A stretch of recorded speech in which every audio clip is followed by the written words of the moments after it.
sobre isso, e eu acho super importante, a Roseli está aqui com a gente também, que é modelo da Max Fama, e eu pedi para que viesse uma mulher, até porque o maior índice de problemas na coluna é relacionado à mulher, principalmente aqui no Brasil, e nós falávamos antes de começar o programa, desse aumento cada vez maior que a pandemia também trouxe, né, doutora? A gente se acostumou muito a ficar muito tempo sentado. Muito tempo sentado, né, e pouco exercício físico, uma alimentação provavelmente errada, né? Tudo contribui, né, doutor? Tudo contribui para uma deterioração rápida da coluna vertebral, né?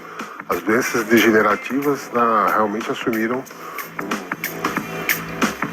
um índice, assim, uma incidência brutal, absurda. Doutor, você sabe que quando eu vi esse dado hoje, falando da gente ficar muito tempo sentado, o problema é que a gente não percebe o tanto que vai desmoronando, né, doutor? Eu falo, você tá assim, de repente você vai virando e vai baixando, principalmente por causa do celular, você baixa, aqui começa a doer, dói em cima, dói embaixo, é uma coisa que incomoda demais, né? Esse problema ergonômico que você tocou aí, é um problema ergonômico fundamental, né? É preciso realmente que as pessoas tenham realmente uma postura mais relaxada na frente do computador, vamos dizer assim, ou da TV, ou eventualmente, né, do vídeo, e assumam alguma postura correta para poder trabalhar de uma forma ergonomicamente o melhor possível, digamos assim, né?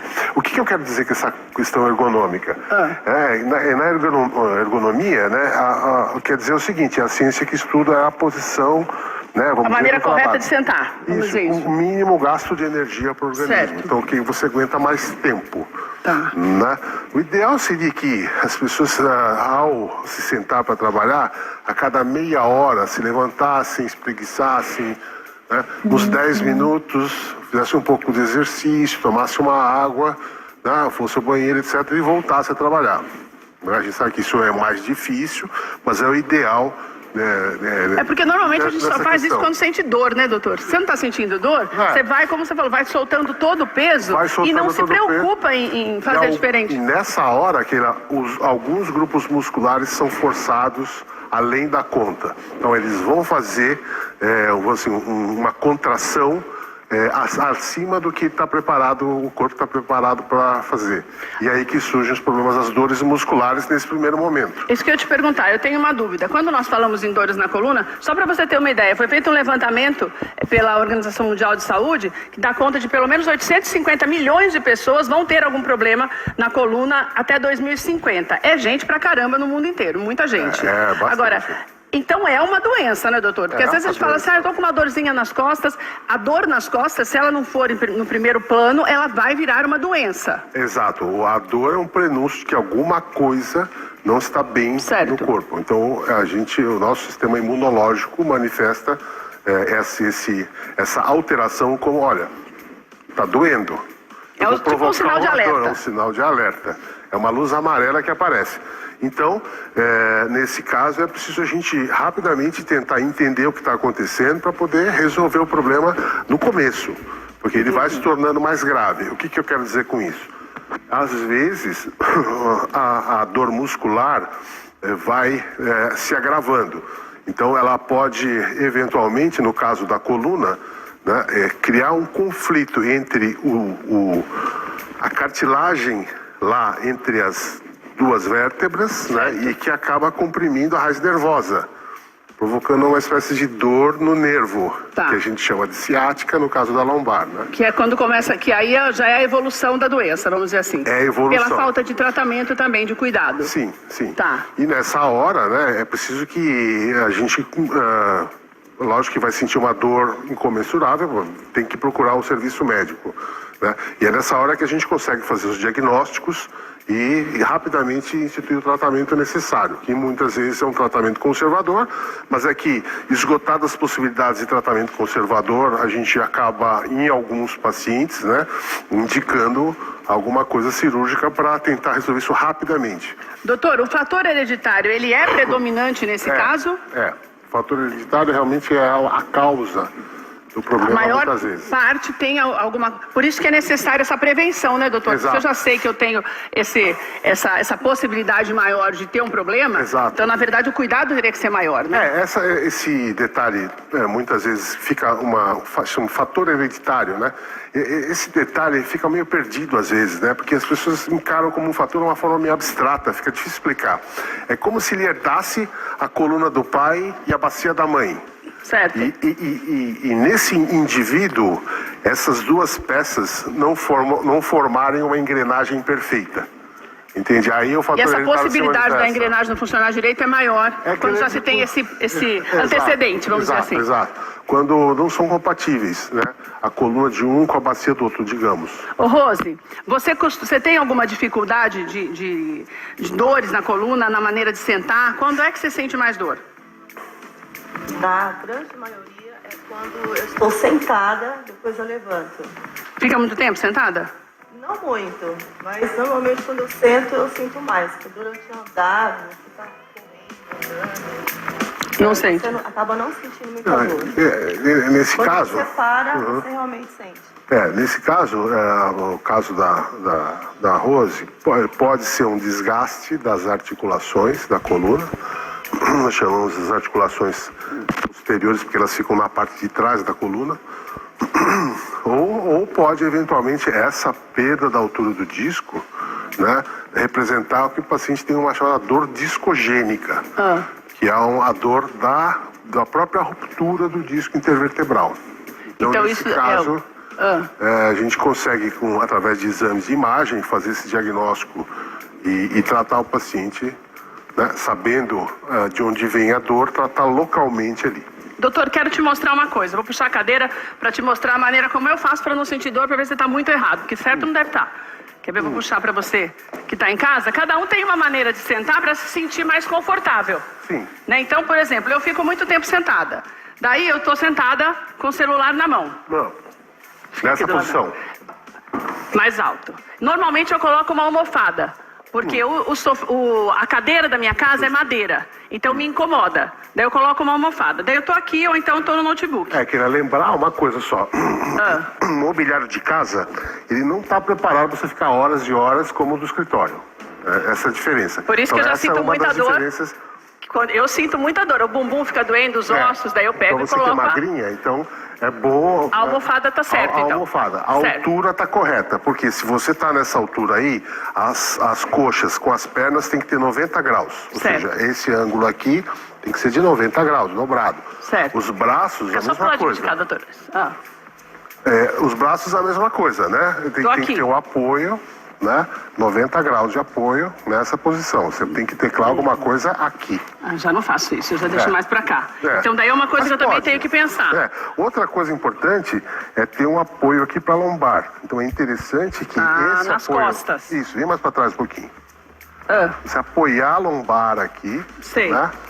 E esse apoio mas perto de uma almofada. Isso, para que relaxe um pouco também a musculatura. Tá. Mas o ideal seria um apoio mais rígido desse tipo aqui. Agora, por exemplo, quando eu começo, eu fico muito tempo, eu esqueço de me levantar.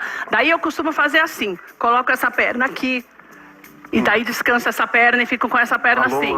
Daí eu viro, descanso, viro essa perna e faço... Isso faz mal? Não. Não? Não.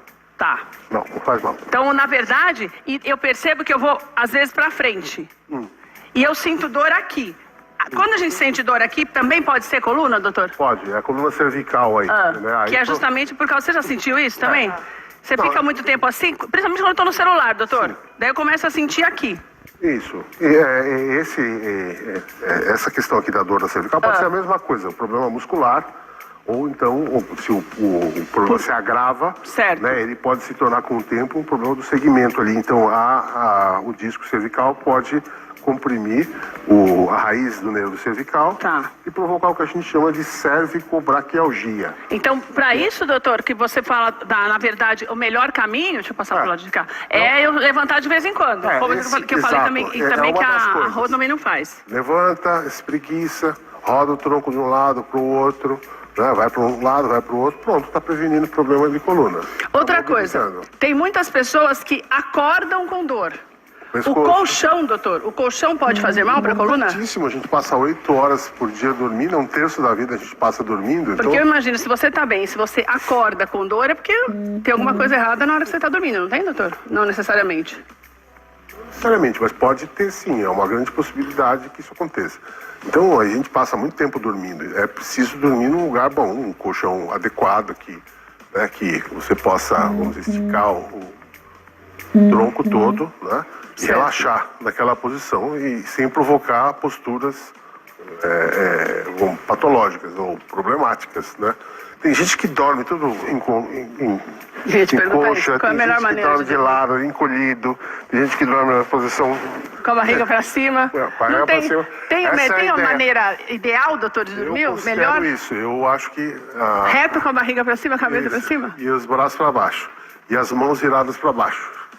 Assim? Porque se você dormir assim, você pode provocar uma lesão aqui do nervo ulnar. Aqui. Ai, mentira. Doutor, eu durmo assim, com a barriga para cima, o rosto assim e a mão assim. Ó. É que você é mais magra, então a massa muscular aqui não chega a incomodar. Mas quem tem bastante massa muscular, acaba comprimindo esse nervo aqui, adormece esse dedinho aqui. Então o ideal é... Pouca gente consegue dormir assim, né, doutor? Muita gente consegue. Eu durmo assim. Eu também consigo dormir assim. Eu durmo melhor. Eu durmo pouco, mas durmo melhor. Agora, doutor, é verdade que a gente tem que saber também essa dor? Porque muitas pessoas falam assim, eu tô com dor, eu vou fazer um alongamento de manhã. Qual é o meu limite para eu saber que é uma dor que não está dentro da normalidade? Porque eu imagino que se você faz um exercício e tem um problema, e se você faz esse exercício sem um conhecimento médico ou uma autorização, você pode mais prejudicar do que ajudar, né, doutor? Por isso que eu converso com o paciente, eu tiro eu procuro as queixas dele de uma forma ativa, perguntando mesmo qual é o... Porque em algumas situações eu acho perigoso, assim, falar, vai fazendo um alongamento, etc. Eu quero ver, eu gosto de olhar e ver, etc. Há casos em que o paciente tem uma fratura na coluna lá embaixo, né? E a pessoa não sabe, faz um alongamento, acaba de... Mas como é possível, doutor, o paciente ter uma fratura e sem perceber? Pois é, há um desgaste, é a doença degenerativa que a gente está comentando. Às vezes o osso quebra, a pessoa não percebe. Não percebe? Não dói o suficiente para perceber, não doutor? Não dói, às vezes dói, dá uma crise de dor, mas é uma crise a mais, que o paciente já teve várias, ele tem mais uma. Meu Deus do céu. E aí céu. sofre uma fratura da parte lá interarticular e pode ter um que a gente chama de escorregamento da coluna, ou listese, né? Ou escorregamento, né? Ou uma própria lise mesmo, que é a que fratura. Pode acontecer por conta de um exercício inadequado também, doutor? Pode acontecer também por um exercício inadequado e pode piorar com o exercício inadequado. Então, é preciso que a gente examine o paciente, converse, muitas vezes, né? Palpe, né? Eu acho importante pôr a mão no paciente, examinar, ver onde dói, palpar, ver, né, com a mão do ortopedista. Porque às vezes a gente sente uma dor que você só sente quando apalpa, né, doutor? Exato. Que pode acontecer. Em muitos casos, em alguns casos, às vezes eu acabo também atendendo, olhando o paciente, vamos dizer, com um olho da ressonância nuclear magnética, que assim, aí mostra muitos detalhes. Né? Doutor, e existem alguns alimentos que podem prejudicar o bom funcionamento, entre aspas, da coluna? Na verdade, assim, todo o problema de saúde do ser humano começa na barriga. A gente precisa tomar cuidado com isso, porque a medicina durante muitos anos acabou, assim, de uma certa forma... Deixando meio de lado, né, deixou de lado a questão do conteúdo do intestino, né, que são as bactérias, e, assim, elas produzem muitas e muitas substâncias essenciais do organismo, ou seja, que as células do organismo não são capazes de fabricar, as bactérias fabricam pra gente. Então eu preciso olhar aquilo que eu como. Muito. Isso vai dizer, por exemplo, se você tem alguma tendência a produzir inflamação. Tá. Né? E essa inflamação pode se espalhar pelo corpo, através dessas experiências dolorosas aí da vértebra, do joelho, do quadril e por aí vai. Doutor, uso indiscriminado de analgésicos, porque a gente tem esse hábito, né? Péssimo. Qualquer coisa, tá doendo, deu uma cutucadinha, você toma um analgésico. E eu sempre considero a melhor maquiagem para doença é o analgésico, porque daí você para de sentir dor naquele momento, a gente já não gosta muito de médico mesmo, não vai.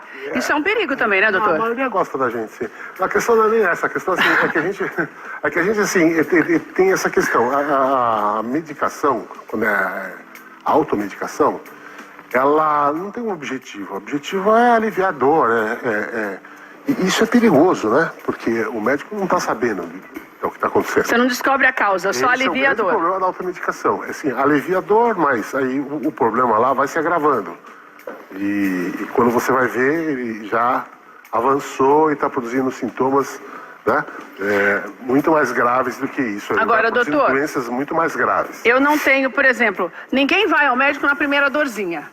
Então, qual tem que ser o meu... Se é uma coisa leve, mas qual é o meu parâmetro de tempo de dor para eu saber que é hora de procurar um médico mesmo? Acima de 15 dias não melhorou, é bom ver o que está acontecendo. Mais ou menos consecutivos, assim, que a gente percebe que está parando. 15 dias de dor, né? Assim, independente de se tratou ou não, mas assim, não fez nenhuma extravagância, não... Tem gente que vai, pratica esporte, etc. Que, tem uma dor, mas é porque eu corria, porque eu fui jogar futebol. Peso demais e tal. Peso demais, lá. Fui da academia, lá. Não passou em 15 dias, é bom pensar em procurar um colega, um médico, um ortopedista, alguém que possa fazer eventualmente um diagnóstico do problema e tentar tratar, né? Doutor, por que as mulheres são mais acometidas desse problema de coluna? Nós trabalhamos mais, fazemos uma força, né, doutor? Mais, porque vocês têm tripla jornada de trabalho. Vocês trabalham em casa, trabalham porque o marido precisa, trabalham porque fora de casa, porque, assim, é uma tripla jornada, né, de trabalho. Porque a gente sempre liga a coluna como se tivesse que carregar peso, né, doutor? Não tem nada a ver, então, né? Não necessariamente. Na verdade, não tem a ver com carregar peso. O problema tem a ver com a questão do sedentarismo e ergonômico também. E, doutor, a osteoporose tem alguma coisa a ver? O desgaste ósseo tem alguma coisa a ver com o problema de coluna? Por isso que eu estava vendo também que pelo menos 60% dos casos ocorrem depois dos 60 anos de idade. Sim. Então, isso é por conta também desse desgaste que a idade já vai trazendo? Com o passar do tempo, a perda do hormônio feminino vai causar esse tipo de problema, né? Que a perda do cálcio do osso, então há um desgaste, uma reabsorção óssea. Certo. E essa reabsorção óssea vai se traduzir em uma diminuição da altura do corpo vertebral. As pessoas vão diminuindo de tamanho. É por isso que é interessante a suplementação, né, fazer os exames de rotina que os médicos, normalmente o ortopedista, o reumatologista, o ginecologista, enfim, né, que é a densitometria óssea, para saber como está o andamento disso aí. E às vezes, em alguns casos, quando, vamos dizer, no começo, né, fazer a reposição hormonal, se houver a possibilidade. Eu digo se houver, porque tem pacientes que não podem, por outras questões clínicas, não podem fazer reposição hormonal. Agora, doutor, não existe um fator preventivo tipo, vou tomar mais cálcio para manter não, fazer um estoque, porque se estiver perdendo eu tenho ali. Não existe isso, né, doutor? O estoque tem que acontecer de uma forma mais natural. Certo. É preciso, então, ter a vitamina D, que é o hormônio. A vitamina D é um hormônio. Essa é uma coisa interessante. A vitamina D é um hormônio e ele precisa estar em quantidade suficiente no organismo para que você mantenha seus estoques de cálcio altos. Então, não é só hormônio feminino. Certo. Então, tem a questão da vitamina D também. Que isso dentro daquilo, depois que eu faço o exame, o médico já vai dizer o que é melhor para mim, né, doutor? Ele vai pedir uma série de exames. Não é a vitamina por conta própria de ir para a farmácia e comprar, né? Não. Eu digo assim, a vitamina D, que eu digo assim, a dosagem de vitamina D no sangue. Certo. Então, o paciente faz exames de sangue periódicos e o médico tem que pedir os hormônios e vai, nesses exames periódicos, solicitar, então, a dosagem da vitamina D no sangue. Então você está entendendo? Você está entendendo que não é uma farmácia. Porque eu falo isso porque às vezes a pessoa fala assim, não, a vitamina D é legal, então eu vou tomar. E vai e compra. A vitamina C eu compro. Então como tudo o fato de estar disponível não significa que você tem que se utilizar sem a determinação médica, que é importante. Você pegou um ponto interessante. A vitamina D em excesso causa problemas também. A vitamina D, excesso de vitamina D, a intoxicação de vitamina D causam sintomas parecidos com a falta. Então, Olha uma só. pessoa que tem muita vitamina D pode ter um problema também como se não tivesse tomando. Não tem estoque. Não é, o estoque pode fazer mal. Pode fazer mal. Doutor, adorei nossa conversa. Faltou alguma coisa, doutor?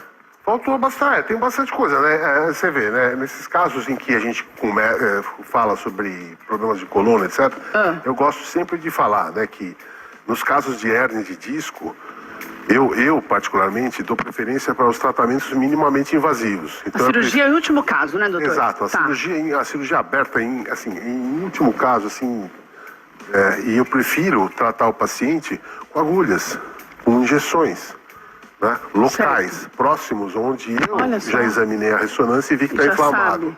Então, essa é uma forma de apagar o incêndio. Junto com isso, a educação postural, exercícios e a dieta, alimentação, a dosagem de hormônios, etc., também é importante para que o processo de saúde volte a uma forma natural, normal. E evite a cirurgia, né, doutor? Que a gente sabe que é tão invasiva. A cirurgia é o último caso, né? Lógico. Doutor, obrigada, viu? Vou deixar os contatos do doutor para você acompanhá-lo também. Lá no Instagram você tem mais informações, mas lá também tem os telefones para você marcar a tua consulta. E todos os endereços também. Tá aí na tela para você. Clínica Pro Movimento. Esse é o Instagram, ali você tem todas as informações do doutor Maurício, tá bom? Obrigado ao pessoal da Max Fama que nos cedeu a Rose hoje. Max Fama _ oficial. Doutor, volta mais vezes para nós conversarmos mais. Sim, doutor, crianças também podem ter problemas na coluna? Não é comum. Eles podem, como eu falei para você, ter aquele escorregamento da vértebra em função de uma fratura, né? A fratura pode ser de nascença, inclusive, mas pode acontecer... Peso de mochila, essas coisas não podem dar problema, doutor? Normalmente causa dor, problema de coluna. Normalmente, uma vez eu fiz um experimento aqui, peguei vi o peso da criança e o peso do adulto. A criança pesava 40 quilos, o adulto pesava 90. Só que a criança carregava 20 quilos na metade mochila. Metade do peso da criança. Aí eu peguei assim um peso equivalente pro adulto, 80 quilos, né? E coloquei pro pai. Falei, agora você carrega esse peso. Quase morre, né? Quase 40 quilos põe pro pai de 80 não, carregar. Doutor, porque às vezes você vê a criança assim, né? Bichinho quase encurvadinho, né? Agora, uma coisa, vamos pontuar também. Essa questão pode provocar dor nas crianças, pode provocar trauma, fraturas, degeneração, dores, problemas sérios. Mas assim, dizer que isso causa escoliose é um exagero. A escoliose é uma doença... um incômodo, né, doutor? É um incômodo, mas assim, dizer que entorta a coluna é ser um pouco simplista. A escoliose idiopática do adolescente, né, que é uma doença assim, gravíssima, mas com uma etiologia desconhecida, ou seja, uma causa, não sabe a causa dela. Tem fatores aí, outros que não é o peso das mochilas. Mas de qualquer forma, é problemático porque causa dor, né? Inflamação. Para evitar o sofrimento desde cedo, né, doutor? Então, exatamente. Obrigada, viu, doutor? Foi um prazer falar Vem pra cá comigo, nós vamos conversar mais com o doutor outras vezes, e é muito importante que você que está em casa, vem pra cá comigo. Olha, hoje nós vamos fazer esta delícia que está aí na tela para você, para que você tenha essa oportunidade de aprender.